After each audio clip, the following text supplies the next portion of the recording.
దేవుడు మనకిచ్చిన స్థితి, దేవుడు మనకిచ్చిన కృప ఏంటి అంటే ఆయనలో నిలిచిపెట్టాడు. దేవుడు ఎక్కడ పెట్టాడండి?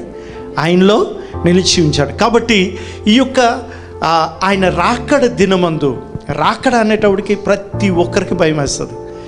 భయం వేసిన దాంట్లో మొట్టమొదటి భయం ఏంటంటే నేను ఉంటానా లేదా అని భయం కొంతమందికి. ఏంటండి? మేము ఎత్తబడతామో లేనో భయం, రైట్? ఆ భయం ఏంటంటే వెయిట్ పెరిగిపోతున్నాను, ఆ రోజు ఎత్తబడతానో లేదో తెలియదు, రైట్? దేవుడు మనందరికీ కూడా నిత్య రక్షణను దేవుడు మనకిచ్చాడంట. ఏమిచ్చాడండి? గట్టి చెప్పండి.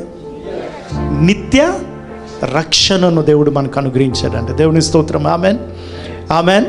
నా యందు విశ్వసించేవాడు, నా యందు విశ్వాసం ఉంచేవాడు, నేను ఎలాగ పునరుత్థానుడయ్యానో అట్టి విధముగా వాడు తిరిగి జీవించినని బైబిల్ సెలవిస్తుంది. ఆమెన్.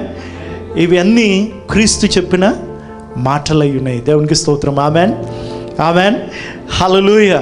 మీ పితరులా కాదయ్యా మీరు, మీ పితరులు మన్నాను తిని మరణించితరు కానీ నన్ను తిన్నవాడు, హల్లెలూయా, నన్ను స్వీకరిస్తున్నవాడు, నాలో నిలిచి ఉన్నవాడు నా వలె నిత్యము జీవించును అని బైబిల్ సెలవిస్తుంది. ఆమెన్, హల్లెలూయా, హల్లెలూయా.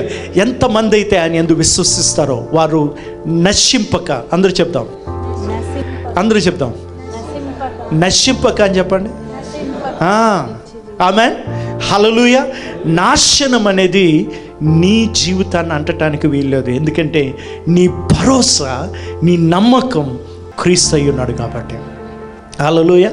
నా యందు నమ్మిక ఉంచేవాడు నశింపక నిత్య జీవం పొందినట్లు దేవుడు ఆయనను అనుగ్రహించను. Praise the Lord. ఆమేన్. ఆయన రాకడ టైంలో, ఆయన రాకడ యందు మనందరం కూడా ఆయన ఎదుట సిగ్గుపడక మనము బహుధైర్యంగా నిలిచినట్లు ఏం చేయమంటున్నాడు? ఆయనలో నిలిచి ఉండుడి. ఆమేన్, హల్లెలూయా, ప్రైజ్ ది లార్డ్. ఆమేన్. కాబట్టి మనకి దేవుడిచ్చిన ఆ స్టాండ్, దేవుడిచ్చిన కృప, ఆయనలో ఆ నిశ్చయతలో మనం బ్రతకవలసిన వారమై ఉన్నాము ఈ యొక్క అంత్య దినాల్లో. దేవునికి స్తోత్రం. ఆమేన్.